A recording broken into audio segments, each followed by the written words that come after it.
고대 수학자이자 철학자였던 피타고라스는 앞으로 다가올 시대의 강력한 신 하나님은 숫자가 될 것이라 하는 말을 했습니다.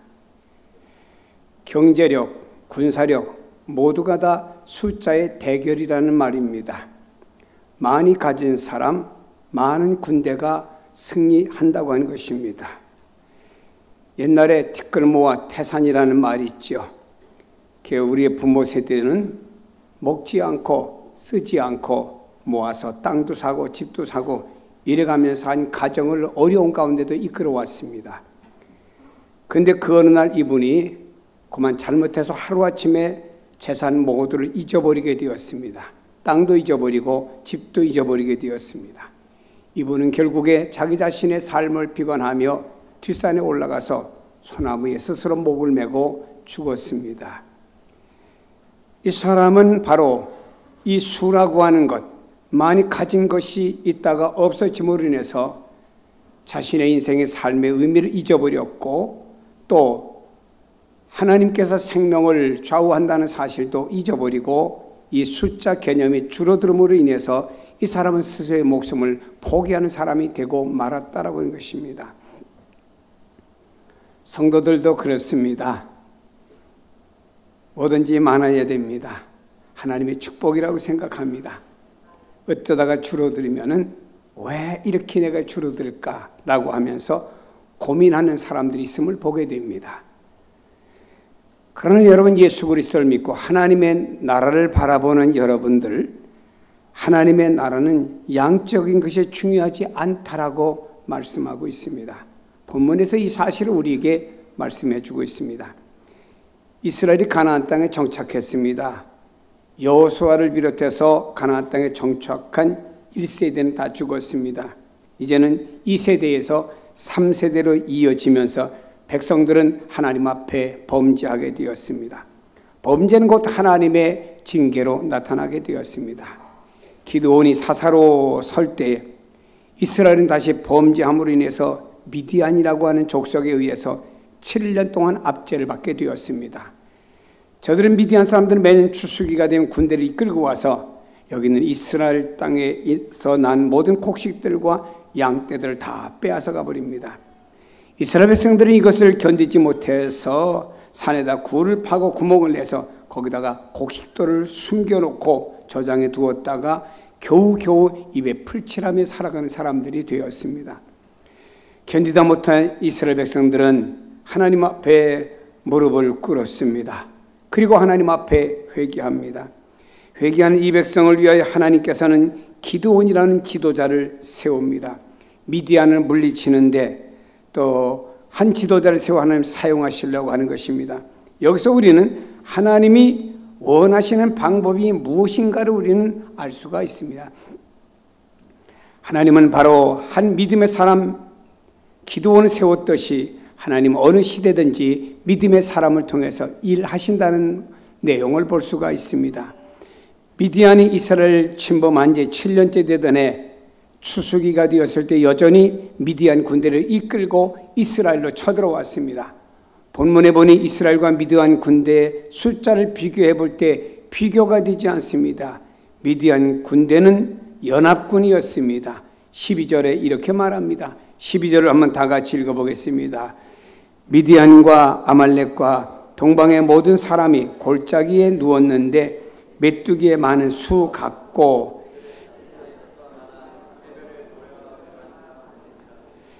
여기 미디안뿐만 아니라 아말렉 속속과 동방의 여러 나라들이 연합군이 되어서 왔습니다. 그들의 수가 얼마나 되느냐?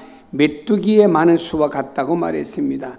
역사학자들은 이 메뚜기에 많은 수가 얼마나 될까? 그 당시에 각 나라의 부족들과 그 당시 지형적으로 볼 때 이렇게 말합니다. 약 13만 명 정도 될 것이다. 이스라엘 군대는 3만 2천 명입니다. 그것도 군인이 다가 아닙니다. 이 나라가 어려우니까 나라와 민족을 위해서 이 생명을 드리겠다고 자원해서 온 군인들, 어떻게 보면 일부는 오합지졸과 같은 사람들이죠. 이런 사람들이 3만 2천 명이었습니다. 그런데 이 3만 2천 명과 13만 명이 싸운다고 생각해 보세요. 군대가 수적으로 생각할 때는 비교가 되지 않는 군인 숫자겠지요. 하나님께서는 이렇게 기드온에게 말했습니다. 32,000명 중에서 두려워하는 사람들은 돌려보내라. 내가 전쟁에 나갔다 혹시 죽으면 우리 식구들 어떡하지? 그래 어떻게 먹고 살지 두려움이 옵니다. 또 전쟁에 나가면 32,000명 대 13만 명 싸우나 마나 이거 뻔한 얘기인데 라고 하는 어떤 적군에 대한 두려움이 있는 사람 다 돌려보내라 그랬습니다. 자, 현실적으로 볼 때는요, 이 32,000명이 다 나가고 그래도 여기 있는 미디안의 연합군과는 비교가 되지 않습니다. 근데 하나님께서는요, 이렇게 두려워하는 자가 하나님의 군대로 나가 싸우는 것을 원치 아니했습니다. 그래서 두려워 떠오는 사람들을 돌려보내라고 말했더니 다 가버리고 많이 가버리고 22,000명이 가버리고 10,000명이 남았습니다. 다시 말해 22,000명은 돌아갔습니다. 하나님께서는 두려워하는 자와 일하지 않습니다. 두려워하는 사람에게 일을 시키지 않습니다.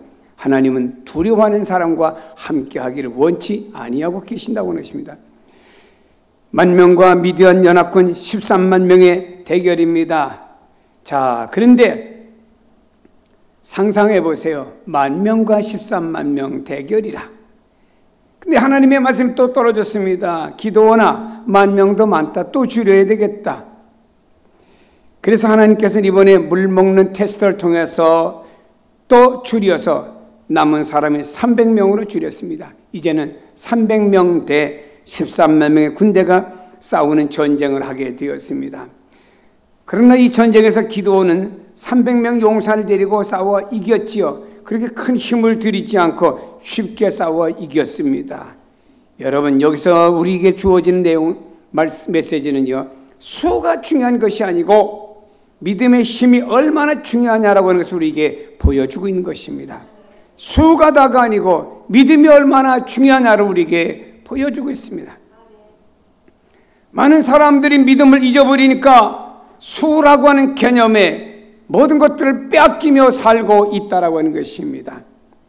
여러분, 여기서 우리는 하나님의 일하시는 방법을 또한 배우게 됩니다. 하나님은 수를 따라서 일하는 것이 아니고 하나님은 믿음을 따라서 일하시는구나 하는 하나님의 방법을 우리가 배울 수가 있다라고 하는 것입니다. 그렇습니다. 하나님께서 이들에게 전쟁에 나가는 무기도 칼이나 창이나 화살을 들려주지 않았습니다. 항아리와 횃불과 나팔입니다. 이게 전쟁에 무슨 소용이 있는 무기입니까? 다른 방패도 아닌 항아리, 방패를 삼았다 툭 치면 깨지는 게 무슨 방패가 되겠습니까? 횃불이 무슨 무기가 되겠습니까? 나팔이 무슨 무기가 되겠습니까? 그러나 하나님께서는 이런 수나 어떤 인간이 가진 방법이 아닌 바로 저들의 믿음의 방법이 승리했다라고 하는 것을 보여주고 있습니다. 그렇다면 하나님이 우리에게 요구하시는 것이 무엇일까? 그 중에 하나는 모든 것은 사람이 하는 것이 아니라 하나님께서 하신다는 사실을 보여주고 있습니다. 이 사건은 전쟁에 하나님께 속해 있다는 사실을 전적으로 보여주는 내용이죠. 구약성경에 이런 내용이 소개됩니다. 이스라엘과 블레셋이 싸우게 되었습니다. 그 블레셋 가운데 골리앗이라는 장군이 있는데 그 앞에서 모든 이스라엘 백성들이 벌벌 떨고 있습니다. 그때 다윗이 형님들의 안보를 물려고 왔다 이 광경을 보면서 사울 임금에게 내가 나가서 저 골리앗과 싸우겠다고. 사울 임금이 너무나 그 충성심이 아주 가증해서 귀에서 그의 갑옷을 입혀주었더니 갑옷이 다리에 질질 끌리고 그 입구는 제대로 활동을 못합니다. 이때 다윗은 그걸 벗어버리고 물맷돌을 가지고 그는 골리앗 앞에 가게 되었죠. 거대한 골리앗이란 장군은요, 방패와 칼과 창을 가지고 그 앞에 서 있습니다. 그의 목소리는 우렁찹니다. 등치에 맞게. 그 앞에 선 초라한 소년 다윗은 사무엘상 17장에 보니 이렇게 외칩니다. 전쟁은 여호와께 속하였다. 그가 너희를 우리 손에 넘기시리라. 누가 이런 말을 할 수 있습니까? 지금 골리앗 앞에서 벌벌 떨어야 될 다윗이 모든 군사들과 장관들을 벌벌 떨고 있는데 여기 있는 골리앗 앞에서 이 다윗은 하나님이 너희를 우리 손에 붙였다. 전쟁은 여호와께 속했다라고 담대하게 말했던 승리는 이 다윗의 승리가 되고 만 것입니다. 사람의 힘으로 하는 것이 아닙니다. 전적으로 하나님의 손에 달려 있다라고 하는 사실을 우리에게 보여주고 있습니다. 여러분, 우리가 역사적으로 볼 때 이스라엘과 혹은 아랍 혹은 이스라엘과 혹은 주변에 있는 에집트와 전쟁할 때, 어떤 때는 6일 동안 전쟁할 때 수적으로 이스라엘과 게임이 안 되었는데도 이스라엘이 이긴 근대사의 역사들도 우리에게 잘 증명해 주고 있습니다. 하나님께서 왜 이렇게 사람의 힘으로 아니고 전적으로 하나님의 도우심과 하나님의 능력으로 이기게 만들었습니까? 그 이유는 너희들이 교만하지 말라 이 말이에요. 교만하지 말라. 2절에 이렇게 말씀합니다. 여호와께서 기드온에게 이르시되 너희를 따르는 백성이 너무 많은즉 내가 그들의 손에 미디안 사람을 넘겨주지 아니하리니 이는 이스라엘이 나를 거슬려 스스로 자랑하기를 내 손이 나를 구원하였다 할까 함이니라. 무슨 말인가요? 이스라엘 군대 32,000명이나 됩니다. 그래도 숫자적으로 열세지요. 그럼에도 불구하고 전쟁에 나갔으면요 이스라엘이 이기게 되었습니다. 여러분이 이 전쟁에는 이스라엘 백성의 숫자가 32,000명이든 10,000명이든 300명이든 하나님께서 이기도록 이미 정하여 놓은 전쟁입니다. 하나님이 주도하시는 전쟁이고 역사의 주인은 하나님이시고 이번 전쟁에서 하나님 이기도록 하는 하나님의 계획이 있는 것이죠. 그런데 이 전쟁에 만일에 32,000명이 나가서 전쟁을 했습니다. 최선을 다해서 한 사람이 10명도 죽이고 하면서 전쟁에서 이겼습니다. 그러면 저들은 무슨 생각을 할까요? 야, 우리가 이겼다. 우리의 전략이 이겼다. 우리의 힘으로 저들은 물리쳤다. 이렇게 나올 건 뻔합니다. 하나님을 모르는 사람, 하나님을 잊어버리고 살아가는 사람들은 모든 것들이 자신의 노력과 자신의 힘으로 되어지는 줄 알고 사람들이 교만합니다. 하나님께서는 이것을 방지하기 위해서 300명으로 줄이라고 그랬어요. 300명을 선택했습니다. 그리고 이들이 볼 땐 무기도 아닌 것들을 손에 들려주었습니다. 이것 가지고는 전쟁에 가서 한 사람도 죽이지 못하고 우리 자기들이 패할 수밖에 없는 무기들이었습니다. 저들은 그러나 하나님만 의지하고 나갔죠. 근데 오늘 성경은 이렇게 말씀하고 있습니다. 스스로 자랑하지 않게 하기 위해서 하나님께서 300명으로 줄이신 이유는 뭔가요? 그들은 오직 하나님만 의지하고 나갔는데 전쟁에서 이겨도 이건 우리가 전쟁에서 이긴 것이 아니야. 하나님 도와주셔서 이겼어 라고 하면서 스스로 자랑하지 않게 하기 위해서 300명으로 줄였다라고 말씀하고 있습니다. 사랑하는 여러분, 우리가 많은 걸 하는 것 같지만 사실은 우리가 할 수 있는 것은 없습니다. 왜냐? 우리 인간의 생사가 다 하나님의 손에 있습니다. 내가 일하고 싶어도 건강을 잊어버리면 안 되죠. 여러분, 내가 많은 좋은 일을 하고 싶어도 내 손에 무엇이 없으면 안 되겠죠. 우리의 모든 생사는 하나님의 손에 달려 있습니다. 내가 하는 것 같지만 내가 한 것이 아니라 하나님이 하신 것이라고 하는 것입니다. 큰 일이든 작은 일이든 하나님께서 하신 것이라는 믿음과 하나님께 영광을 돌리는 겸손이 우리에게 필요합니다. 어떤 분이 이러죠. 내가 노력해서 여기까지 왔어. 내 힘으로 오늘 여기까지 이르러서 이만한 탑을 쌓게 된 것이야 라고 생각하고 말하는 것 자체가 자랑입니다. 우리는요 이렇게 말해야 됩니다. 오로지 주님의 은혜입니다. 주님이 여기까지 이르게 되었습니다. 내 건강이 내 생명이 여기까지 온 것도 하나님의 은혜요. 우리 가정과 우리 자녀들이 여기까지 이른 것도 하나님의 은혜요. 우리 가정의 경제와 직장과 사업과 모든 것들이 진행되는 다 하나님의 은혜요 라고 하면은 이 사람은 주님께 영광 돌리는 사람으로 고백이 되어질 줄로 믿습니다. 사랑하는 여러분, 인생 살면서 크고 작은 모든 일에 내가 했다, 내가 하고 있다는 이런 생각과 마음은 다 빼시고 주님이 하셨습니다. 주님이 도와주셨습니다. 주님이 인도해 주셨습니다. 라고 하는 고백을 하시는 여러분 되기를 바랍니다. 말씀드렸죠. 사람이 하는 것 같지만 사람이 하는 것이 아니고 하나님이 하셨고 내가 여기까지 이룰 수 있도록 모든 것을 도우시는 분은 하나님이시기 때문에 하나님이 하셨습니다. 하나님 도와주셨습니다. 이런 고백이 있어지기를 축복합니다. 하나님은요, 하나님만 의뢰하는 믿음의 사람을 택하셔요. 하나님께서 제일 먼저 나라와 민족을 위해 미디안에서 싸우겠습니다. 자원자가 32,000명이 나왔습니다. 그 가운데서 하나님은 제일 먼저 시험이 두려워하는 사람들을 돌려보내라고 그랬습니다. 다시 말해 믿음이 없어서 두려워 벌벌 떨고 있는 사람은 이 일에 동참할 수가 없다 이 말입니다. 사람은 믿음이 없으면요 두려울 수밖에 없는 거예요. 세상에서도 우리가 믿음이 없으면 두렵습니다. 예를 들어 봅니다. 내가 버스를 탔습니다. 목적지를 향해 갑니다.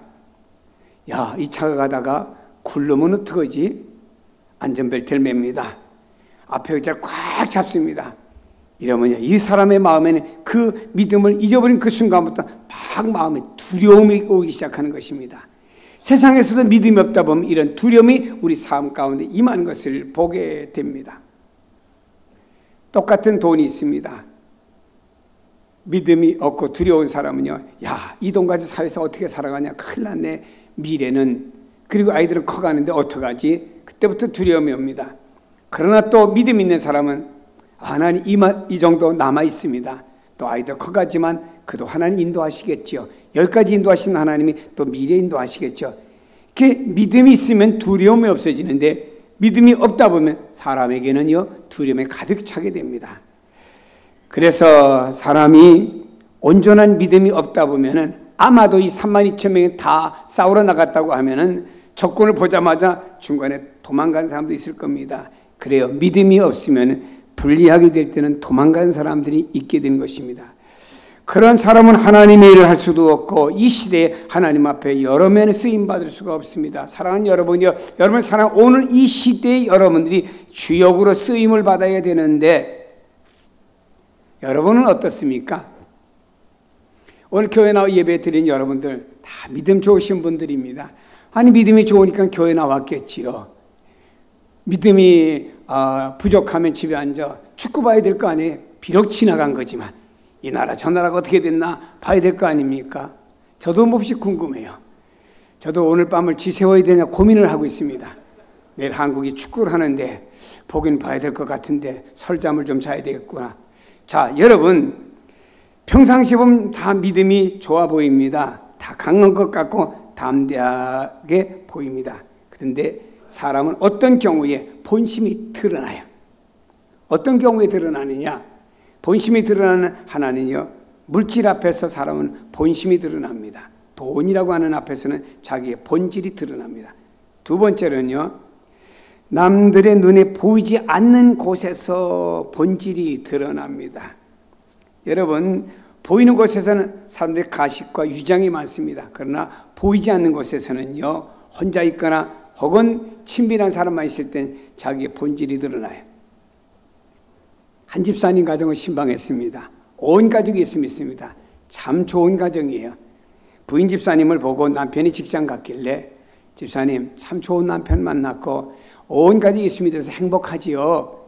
그랬더니 그분이 하네요. 목사님 행복이 뭡니까? 와 살아보세요. 살아봐요. 이러고 던지더라고. 걔네가 아니 그 바깥 집사님 교회에서 볼 때 얼마나 참 신사하고 좋은데 목사님 앞과 뒤가 다르고요. 교회와 집이 달라요. 내용은 내가 모르겠어요. 다시 말해서 남들이 보이지 않는 곳에서는 다른 모습이 있는 사람이라는 것은 생각이 갑니다. 세 번째로 사람의 본질이 드러나는 경우는요. 고난 앞에 섭니다. 위기 때 고난을 당할 때 어떻게 대하고 행동하느냐 그것을 통해서 믿음의 진실이 드러납니다. 여러분 여기 있는 300명이라는 이 군사들은요. 기드온이 시키는 대로 했습니다. 도망가지 아니했습니다. 그들은 이렇게 자기들이 나가면 불이익을 당할 것이라는 인간적 계산과 생각도 있었을 것입니다. 그러나 이들은요 이런 고난 가운데 담대하게 서는 사람들이 되었습니다. 다윗과 골리앗을 봐도 그렇습니다. 그 골리앗 앞에서 이스라엘의 장군들이 다 벌벌벌 떨고 있습니다. 누구 하나 칼과 창을 들고 저 골리앗을 내가 죽이겠다고 덤비는 사람이 하나도 없었다 이 말입니다. 사람이 어려움을 당할 때는 거기에서 그 사람의 믿음들이 드러나게 되어 있다 이 말입니다. 그러나 여러분이 하나님은 어떠한 현실 가운데도 어떠한 변화가 있는 삶 가운데도 두려워하지 않고 온전히 하나님을 의지하고 하나님의 명령을 따르며 하나님의 방법에 순종하는 사람을 하나님이 원하십니다. 아브라함은 갈 바를 알지 못하면서도 하나님이 가라 할 때 말씀만 붙잡고 따라갔던 이런 사람을 통해서 하나님이 일하셨다라고 하는 것입니다. 지금도 하나님께서는 이런 사람을 선택하시고 일하십니다. 하나님만을 의뢰하는 믿음의 사람을 통해서 이 시대에 여러분을 주역으로 하나님은 사용하고 세워주실 줄로 믿기를 바랍니다. 근데 여기 보니까 준비된 소수의 사람을 통해서 일하는 내용을 보여주고 있습니다. 하나님은 일하시는 데 있어서 준비된 소수의 사람을 통해 일하십니다. 물론 일하다 보면 많은 사람도 필요합니다. 준비된 사람들, 또 준비된 일꾼을 통해서 일하시는 내용을 보여주고 있습니다. 성장을 거듭해가는 큰 교회를 가만히 살펴보았습니다. 그랬더니 큰 교회가 다 일하는 게 아니더라고요. 그 교회 안에 있는 몇몇 소수의 사람들이 일하는 것을 발견할 수가 있었습니다. 교인이 수백 명, 수천 명 된다고 다 전도합니까? 소수의 사람이 나와서 전도하고 그 소수의 사람을 통해 전도되어지기 때문에 그 교회가 부흥하고 성장하게 되는 것입니다. 어떤 사람은요 50년 교회 다녀서도요 한 명도 전도하지 못하는 분이 계시더라고요. 교회가 무슨 행사가 진행되잖아요. 전 교인이 다 나와서 일하는 게 아닙니다. 이래저래 빠지더라고요. 성경 말씀 그대로 나는 결혼했기 때문에 쾌락을 즐겨야 되기 때문에 잔치에 못 갑니다. 나는 소가 새로 샀는데 소가 또 일을 얼마나 잘하나 보기 위해서 밭으로 가야 됩니다. 이 핑계 저 핑계 다 빠져버려요. 그러나 여러분이요 교회가 무슨 행사를 할 때 진짜 앞에 나서서 뼈가 빠지도록 헌신하는 몇 사람을 통해서 일이 되어지고요. 그 몇 사람이라는 사람은 다른 사람이 잘 일할 수 있도록 동조해주고 협력해줌으로 인해서 그 교회들이 성장해가는 모습을 보게 됩니다.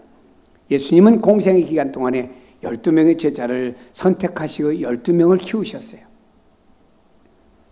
그 소수가 세계를 변화시켰습니다. 준비된 사람들, 이는 매우 중요한 일을 감당하는 사람들이 됩니다. 준비된 사람을 선출하기 위해서 하나님께서는 테스트를 하셨어요. 여러분을 하나님이 준비시켜주기 위해서는 가끔 어쩌다가 테스트하는 테스트가 있습니다. 자, 두려워하는 사람들 22,000명 돌아가라고 그랬습니다. 그들에게 기드온이 연설했겠죠. 여러분 감사합니다. 여러분이 나라와 민족을 사랑해서 이와 같이 자원해서 32,000명이나 나오게 된 걸 감사합니다. 근데 여러분 이 전쟁은 생사를 가늠할 수가 없습니다. 나갔다가 여러분 죽을 수도 있고 처자식 때문에 염려가 된다든지 혹은 죽음에 대해 두려움을 갖는 사람들은 이제 돌아가셔도 됩니다 했더니 22,000명이 가버렸습니다. 10,000명이 남았습니다. 하나님께서 또 기드온에게 말씀합니다. 기드온아, 내가 이들을 또 테스트해 또 사람을 줄여야 되겠다. 저들을 물가로 데려가라 했습니다. 물가로 데려갔을 때 두 종류의 사람이 있었겠죠. 사람이 목마르다 보니까 물을 보자마자 그냥 뛰어들어가서 물속에 잠수하는 사람도 있겠고요. 물 앞에 가서는 그냥 얼굴을 땅에 물에다 묶고는 물을 마시고 혹은 물에다가 입을 대고 핥아먹는 사람도 있고 다양한 사람들이 있었겠죠. 이런 부류의 사람과 한 부류의 사람들은 이렇게 손으로 물을 퍼가지고 좌우를 살피면서 물을 마시는 사람도 있었습니다. 자, 하나님께서는 이들 가운데서 둘로 나누라 했습니다. 손으로 물을 떠서 혹은 가랑잎으로 물을 떠서 그렇게 조심스럽게 좌우로 살피면서 물을 마시는 사람을 분리해봐라 했더니 그 사람들이 300명이 된 겁니다. 여러분 여기 오는 10,000명들은 자기들이 지금 무엇을 해야 되는지 잘 알고 있는 사람들입니다. 저들은 지금 미디안과 전쟁 앞에 두고 있다는 사실을 잘 알았습니다. 미디안이 망하느냐 아니면 이스라엘이 망하느냐 이런 기로점이 있는 것도 압니다. 내 조국의 흥망이 가로서 있는 이런 상황 속에서 이들은 잠시 또 경계를 늦출 수가 없잖아요. 어떤 사람들은 목이 타니까 물에 뛰어들어서 막 물을 마십니다. 물에다 얼굴 파묻고 마십니다. 그런데 300명의 용사들은 손에다 물을 떠가지고 조심스럽게 마시면서 좌우를 경계해 가면서 좌우를 살펴가면서 마시고 있다라고 하는 것입니다. 저들이라고 목이 안 마르겠습니까? 저들도 물을 꿀꿀꿀 마시고 싶겠지요. 그러나 조국이 망하게 되느냐 아니면 이스라엘 연합군이 망하느냐 하는 이런 속에서 이들은 조금씩도 방심할 수가 없었다고 하는 것입니다. 경계를 늦출 수가 없었죠. 그래서 손으로 물을 떴지만 좌우를 살펴보면서 물을 마시는 사람들이 된 것입니다. 사랑하는 여러분, 이런 자세가 충분히 준비가 되어진 사람이죠. 조국을 위해서, 하나님의 나라를 위해서 우리의 마음의 자세가 중요한 겁니다. 마음의 경계를 늦추지 않고 자신이 무엇을 해야 되는지 잘 알고 있습니다. 여러분, 예배만 드리고 마음 푹 풀어지잖아요. 그럼 여러분은 역시 세상 속에 동화되어 살아갈 수밖에 없는 삶. 그러나 여러분, 우리는 항상 신앙, 믿음 안에서 항상 우리의 마음이 긴장과 경계를 두지 않고 살아가야만이 이 믿음을 잊어버리지 않고요, 혹은 이단이나 잘못된 신앙에 우리가 빠지지 않고 세상에 물들지 않고 살아갈 수가 있습니다. 내가 그래도 크리스찬인데, 내가 믿는 사람인데 하는 이런 의식을 가지고 나아가는 겁니다. 그럴 때 우리는요, 경계를 주지 않고 하나님의 사람으로 바르게 살아갈 수가 있습니다. 여러분, 이것이 중요합니다. 하나님께 준비된 사람을 택하셔서 사용하십니다. 자기 중심보다 하나님 나라를 위해서 무엇을 해야 되는지 알고 준비되는 일꾼들, 나보다 또 나라와 민족과 나보다도 또 공동체에서 내가 무엇을 해야 되는지 알고 준비되며 경각심을 가지고 살아가는 사람들을 하나님이 사용하신다는 사실을 믿기를 바랍니다. 하나님은 앞으로도 계속 그런 일을 하실 것입니다. 준비된 소수의 사람을 통해서 하나님의 나라 역사를 이루어 가실 것입니다. 그래서 어느 시대, 어디서든지 이 원리는 동일합니다. 이 세상의 역사를 살펴볼 때 그렇잖아요. 이 세상의 역사도 다수에 의해서 움직인 것이 아닙니다. 창조적인 소수에 의해서 움직여왔다는 사실을 알아야 됩니다. 하나님은 그렇게 세상의 역사를 주관에 이끌고 계십니다. 토니비의 역사 이론을 따르면 역사의 발전을 이끄는 사람들은 궁중이 아닌 창조적인 소수라고 말했습니다. 이 토인비라고 하는 사람은 역사학자로 아주 유명하신 분입니다. 근데 그의 저서 역사의 연구라는 책에서 이렇게 말하고 있습니다. 인류 문화를 한 단계 높이는 사람은 극소수의 창의력이 있는 사람들이며 각 문명권의 흥망성쇠를 결정하는 중요한 요인도 그 사회의 창조적 소수가 존재하느냐의 여부에 달려 있다라는 얘기를 했습니다. 사랑하는 여러분, 대부분의 평범한 사람들은 문화를 떠받치고 유지해 가는 것만 기여하고 있지만 창조적인 소수를 통해서 하나님은 무엇인가 문화와 그 나라와 그 역사를 업그레이드 시킬 수 있다라고 말하고 있습니다. 하나님 나라도 마찬가지입니다. 주님의 교회도 마찬가지라고 생각을 합니다. 하나님께서는 믿음이 있고 겸손한 자를 선택하십니다. 하나님께 쓰는 사람의 특징은 다른 것이 아닙니다. 믿음과 겸손이에요. 히브리서 11장에 보면 믿음의 조상들을 하나님께 쓰신 내용을 소개하고 있습니다. 여러분, 그건 각 시대마다 살아왔던 믿음의 사람들이었고, 시대마다 인물이 달랐고, 시대마다 그 어떤 직업과 모든 것들이 달랐고, 쓰임받는 내용들이 다 달랐습니다. 근데 그들의 특징을 보면 하나 다 똑같습니다. 그건 뭐냐? 믿음의 사람들이라고 하는 것입니다. 그들은 믿음 안에 겸손했습니다. 그러므로 하나님을 의뢰했습니다. 그리고 하나님께 순종했습니다. 이런 사람들을 하나님이 사용하셨어요. 그런데 이 사람들은 다수의 대중이 아니라 창조적인 소수라는 점입니다. 바로 믿음의 사람들, 준비된 사람들이라고 하는 것입니다. 그들은 돈이나 지식이나 어떤 사회적인 영향력으로 한 것이 아닙니다. 오직 하나님을 믿고 순종한 믿음 안에서 가진 좋은 성품의 겸손, 이것 안에서 자기를 희생했다라고 하는 것입니다. 이것이 준비된 그릇이, 준비된 사람들이라는 것입니다. 저는 지금도 앞으로도 계속 그렇게 하나님 사용하실 것이라고 생각합니다. 하나님은 그렇게 그런 사람들을 통해서 일하십니다. 저는 여러분이 하나님이 창조적인 소수로 쓰임받는 이 시대의 인물들이 다 되기를 주의 이름으로 축복합니다.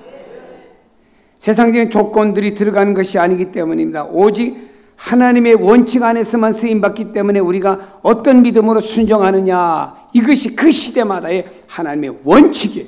하나님은 어느 시대든지 하나님 쓰는 사람의 원칙은 믿음의 사람, 순종의 사람, 그의 성품은 겸손한 사람을 들어서 그 시대에 쓴다라고 하는 것입니다. 이것을 위해서 우리는 이 시대에 준비된 그릇들이 되기를 바랍니다. 교회만 신앙 안에서 국한된 것이 아니라 이 사회 나가서도 이런 믿음을 가진 사람들이 하나님이 사회 속에서 뭔가를 기여하는 사람들이 되는 것입니다. 사랑하는 여러분, 이렇게 되기 위해서 하나님 여러분을 여러 가지로 테스트하는 과정이 있어요. 그때마다 22,000명 혹은 집으로 돌아갔던 사람들 되지 마시기를 바랍니다. 그까지 남는 300명 속에 여러분이 들어가시기를 바랍니다. 아브라함의 집 앞에 하나님 찾아오셨어요. 정오에 찾아오셨습니다.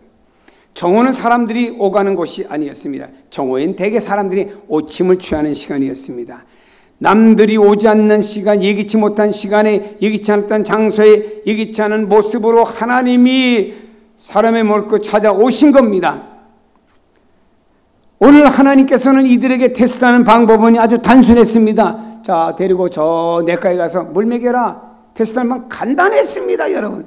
그러나 그 안에 하나님이 이들이 어떤 모습으로 대처할 것이냐를 보았다 이 말입니다. 여호수아 23장에 말씀합니다. 너희 중 한 사람이 1000명을 쫓으리니 이는 너희 하나님 여호와 그가 너희에게 말씀하신 것 같이 너희를 위하여 싸우심이라. 이사야 60장에 말씀하고 있습니다. 그 작은 자가 1000명을 이루겠고 그 약한 자가 강국을 이룰 것이라. 때가 되면 나 여호와가 속히 이루리라. 성경에 말씀하고 있습니다. 이렇게 승리하도록 해줄 것이다. 그 시대마다 말씀합니다. 너희들은 한 사람이 1000명을 당할 것이다. 이건 사람의 힘이 아니라 이 말입니다. 성경에 보면 엘리야라는 한 사람이 바알과 아세라 목상 섬기는 사람 850명 대 1로다가 대결한 사건. 그러나 엘리야에게는 하나님 편이었기 때문에 한 사람이었지만 엘리야가 승리했고 하나님께서 850명을 붙들어 주지 않았기 때문에 다 실패했다라고 하는 것입니다. 초대교회를 보세요. 미미한 노예나 이런 어려움 당하는 서민층의 공동체가 말입니다. 교회 역사를 이루게 만들었습니다. 세계의 교회 역사를 바꾸고 세계의 역사를 바꾸는 인물들이 바로 그 사람들이었습니다.